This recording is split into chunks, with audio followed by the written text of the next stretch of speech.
Bahasa memiliki peran yang sangat penting dalam berkomunikasi dan bahasa pun menjadi alat yang paling efektif dalam setiap aktivitas berkomunikasi.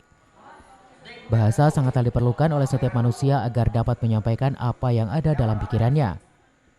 Keragaman bahasa sangat tergantung dalam kebutuhan dan tujuan berkomunikasi, baik bahasa lisan maupun tulisan, yang merupakan ekspresi atas apa yang dirasakan dan dialami si pemakainya.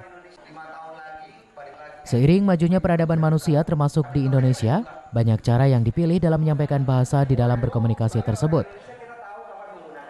Yang salah satunya menggunakan sarana komunikasi yang paling pesat saat ini adalah penggunaan bahasa yang didukung oleh perangkat teknologi mutakhir, khususnya bahasa yang digunakan pada dunia maya dan jejaring sosial, seperti internet, Facebook, Twitter, WhatsApp, dan yang lainnya.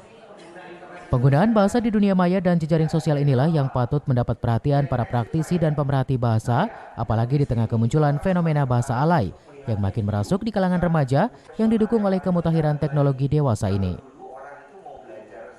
Untuk mengantisipasi hal tersebut dan penggunaan kosakata yang kurang santun di media sosial, pakar internet Ivan Lanin mengajarkan berbahasa Indonesia yang baik dan benar dalam penggunaan media sosial. Hal ini diutarakannya saat menjadi pemberi materi acara workshop bertemakan tentang pentingnya keterampilan berbahasa dalam bermedia sosial yang diadakan Sekolah Alam Cikeas, Kabupaten Bogor. Internet di Indonesia didominasi oleh kaum milenial dan generasi alfa. Diperkirakan beberapa tahun ke depan generasi alfa jumlahnya akan semakin banyak menguasai internet.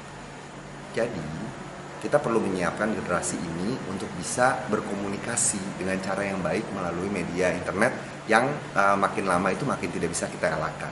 Jadi harapan saya itu bahwa generasi alfa, generasi milenial juga mungkin sedikit ya, itu bisa belajar bagaimana menggunakan bahasa Indonesia yang sesuai dengan konteks dan santun. Melalui munculnya media sosial, pakar internet ini meyakini jika minat baca di kalangan kaum milenial di tanah air akan semakin tinggi oleh akibat faktor peralatan mutakhir yang bisa dibawa sehari-hari. Dari Gunung Putri, Kabupaten Bogor, Edi Junaidi melaporkan.